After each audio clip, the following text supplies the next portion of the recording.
Alright, ladies and gentlemen, I'm here on the show. Now I'm here to talk about some NFL news. So let's get around to it. So executives from other teams that know Adam Peters, Commanders GM, very well think that the hashtag Commanders will draft J.J. McCarthy at number 2. When I've had conversations here with executives from other teams who know Adam Peters well, who know the situation well, the most popular answer for what they do at number 2 is J.J. McCarthy. And I think this is a smokescreen, ladies and gentlemen.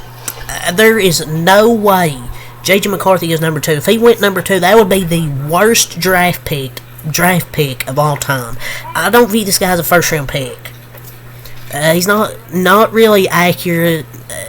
He's just not a good quarterback. I don't see the hype with J.J. McCarthy. I do not see the hype as a first-round talent. There's a 0% chance this happens. It's just media smoke.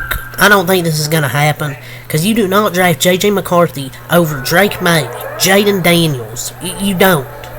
I don't care about, the potential. I don't really see potential with J.J. McCarthy. The first thing that comes to my mind with J.J. McCarthy is mediocre. And he had a lot of mediocre games with Michigan. And he really got carried by Blake Corum. Just wasn't accurate. Didn't do much in that national championship game. Just didn't do much this season to convince me that he can be a featured franchise quarterback. This is going too far to where, he could be maybe a top 15 pick to where, he could go number 2. This is going way too far. This is just too crazy. It's the exact same thing as Will Levis last year, I feel like. But if Commanders actually do this, they're freaking retarded. If this actually happens, let me know when this guy throws a pass and doesn't hand the ball off. When Harbaugh said this, he was projected as an early second. He said his prediction is J.J. McCarthy is the first QB off the board back in February. When he said this, he was projected as an early second, then became a middle first, now projected at 4 with buzz for 3. What if Washington took him at 2? I feel this is smokescreen season. I do think the league hype on JJ is real. I said before the draft process, once he gets into a room with NFL decision makers, maybe he can press. I mean, maybe you're not just drafting a finished football product, you're drafting a projection, the future face for your business enterprise, for your franchise. But I just don't see JJ McCarthy as that guy. Maybe he can prove me wrong, but I just don't see the hype as of now. But could he be the future? Maybe. But as a number 2 pick, no. He's not even a first-round talent, in my eyes. So, some breaking news today. The hashtag Lions plan to release some new uniforms before the draft per at Detroit Online. So, they're going to... The only acceptable answer to me is the 90s jerseys they had. They better not drop the ball on these. I mean, the current ones are good they have. Excuse me. Jesus Christ, I'm a professional. But there's nothing wrong with the ones they have. They're some of the best in the league. Like, do they really need to change it? I like the current ones. Most successful season in 30 years, and they immediately changed the look with their jerseys. They're fire, but I guess they want to change them. I don't know what they're going to change them to, but it better be good if they're changing in their current jerseys. Per your report, the hashtag Commanders aren't interested in trading star D lineman Jonathan Allen. GM Adam Peters told the media, and quote, "We are not interested in trading him." Say what you want about Allen, but he came in every day and went to work. Efficiency can be better, but that's what it's about, getting better. And you can't wait to watch that Payne and Allen duo come back to life with actual linebackers behind them that are good. I feel like he's wasted his whole career with the Commanders so far. I mean, yeah, they're starting to get a little bit better, but he's good value for... I feel like there could be some good value if they were thinking about training. You could get some good value in return. Per your report, the hashtag Panthers had a chance to match Mike Williams' contract offer from the hashtag Jets, but they declined to do it, per Mike EK. Panthers have a huge hole at wide receiver. To be fair, they have huge holes that almost feels like every position. It feels like. I mean, they felt some offensive line help, but they could have got Mike Williams, a receiver. They can just draft one in the first round of the draft. There's plenty of talent. Oh, wait! They don't have a first round pick! You could have tried to get Mike Williams and draft one in the second round. Boom, there's a wide receiver 1 and wide receiver 2. But instead, nope. So, hashtag NFL owners are voting on potentially expanding the in-season Hard Knocks from featuring one team to featuring an entire division, per at Ben Fisher SBJ. That could get a little interesting, but I feel this league's getting money hungry as hell. I mean, Goodell's basically a mob boss. I mean, nobody cares about the Dolphins. But we'll see if they actually do this to where they can feature one team to feature an entire division. So, per your report, the hashtag Jets will keep Zach Wilson if they can't find a trade partner. Owner Woody Johnson just confirmed. They won't be releasing him, so they're not going to release him. They're going to try to find a trade partner. Well, oh, you mean nobody wanted to trade for damaged goods? Guess he'll be QB3. More like QB6, be the water boy and the groundskeeper.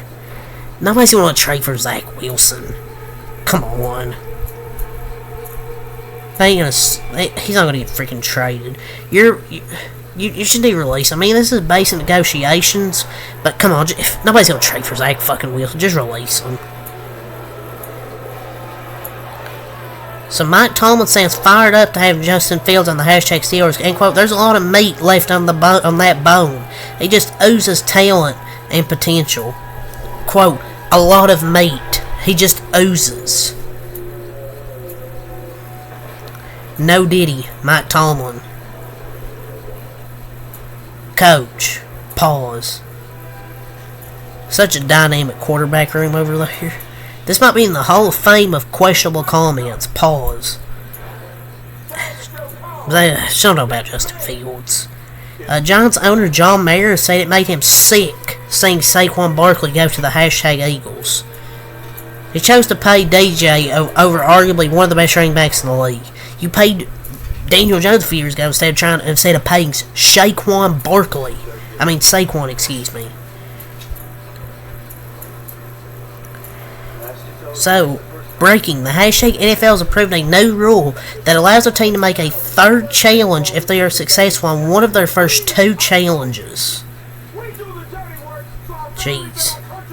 Oh boy, can't wait for games to get extended because of this. I mean, I like that rule, but I hardly even see teams challenge twice in a game, let alone 3 times. Teams at most will maybe do 1 challenge. I mean, this is a huge development. But I like that rule. I mean, I guess it's kind of a W because it gives you a third challenge, but it's rare these type of things happen where there's like 3 challenges. Why not just let the team keep challenging if they keep winning them? Why limit it? The hashtag Steelers are signing free agent wide receiver Quez Watkins to a 1-year deal per at MLF Football and J Fowler ESPN. Oh, a 97 speed receiver, I'm mad. Source MLF Football.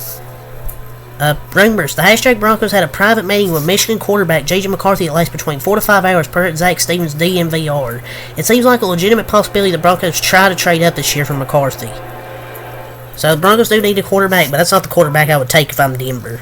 And Colby Alverson, a Broncos fan, probably wouldn't want J.J. McCarthy over, say, guys like Michael Penix or somebody like that. Or Bo Nix. Speaking of the Broncos, they're going to be dropping new uniforms soon. We'll see if they're good. But, see if I've got through everything. Rugby star Luis Rees-Zammit has a visit lined up with the Broncos and Chase according to Rap Sheet. Apparently he's a rugby star. Head coach Raiders Antonio Pierce says that QB Aidan O'Connell has earned the right to compete for the starting job. They don't really have any other fucking quarterbacks, so makes sense. But the last thing I'll talk about, and this pissed me off, the hip drop tackle has officially been banned per at Tom Pelissero. And this is a huge development. around the NFL. This has got the NFL world in buzz. It's got the NFL world talking. And I don't like this rule change. I am fully against this rule change, ladies and gentlemen. I do not like this rule change here by the National Football League. I mean, what are we doing here? Like, are we trying to create more offense? Yeah, more offense is exciting, but why take away the defense? Like, what's the point of playing defense? If you're trying to tackle like that and you do it, it's a 15-yard penalty. Like, football, as we know it, is cooked, and the league is about to be unwatchable, ladies and gentlemen. It is a normal tackle. You cannot stop your momentum. I mean, I haven't even played football, but it's been around forever, especially when it comes to DBs being way undersized compared to tight ends. It's just terrible, man. Like, what are you supposed to do? Like, just soft. How are you supposed to tackle? Like, how are you supposed to tackle? Just complete disgrace. Well, it's going to be impossible to call, because when do you call it? Because if you call it once, you're going to call it every single play. What if a tackler attempts to wrap and kind of bounces off and slides down? Like, the NFL's just trying to change into more offense, man. Like, it's just pathetic. Might as well just make it flag football already. Because it's just not fun to watch. A 15-yard penalty seems a bit hefty with this type of tackle, but I mean, it's the same as a horse collar, I guess. Next season on the NFL, tackling is illegal. Two-hand touch rule. Two-hand touch is now the rule. Tight ends just became the most OP thing in football because you don't know when the hell to tackle them. League's just going to freaking shit, man. Probably the softest league in sports. You're just trying to make it harder to play defense. Might as well make it flag football because you already can't hit the quarterback. You already can't hit the freaking quarterback. Now you can't do this. It's going to make it easier for refs to manipulate games like this. Hate this rule change. But yeah, that's all I have to say for the NFL news. So until next time, I'm out. Peace.